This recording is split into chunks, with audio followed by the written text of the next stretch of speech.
We're visiting with Tracy Hellman, head coach of the Augustana cross country teams. Coach, you guys are going to travel out to Minneapolis for the Roy Griak Invitational this weekend.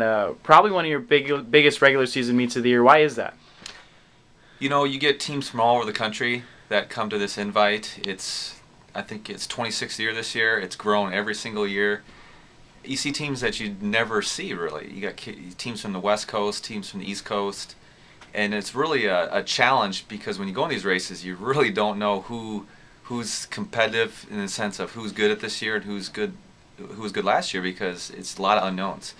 So, but yeah, I think that it's just grown. There's a huge high school division. There's a huge following, community support. It's an environment that I think a lot of our kids really enjoy to go to.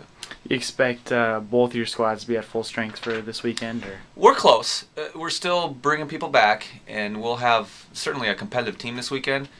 There's some key kids still that will hold out, just precautionary, and the key is always to have them ready to go at the very end of the season, the national championships. Last year, your men won the college or the Division II race.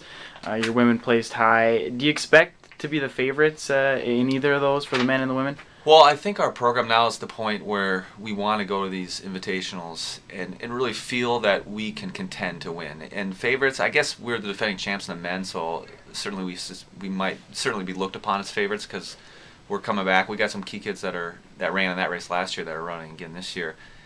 But every year is different because you get some different teams from different parts of the country. We got some Canadian schools coming this year that I think are going to be very tough to beat. But do I think both teams can contend to win it? Absolutely. I'm confident. I think that we have a good squads, but I'm also aware that there's some very other good individuals, good teams, conference schools. It's going to be a challenge, no doubt about it. But this is really our first test. We haven't had a meet since September 2nd, so it's been hard to evaluate where we're at because we've just been training and training and training. But I feel confident the kids are ready to go, and we're going to give it our best outing. Thanks, Coach. Yeah, thanks.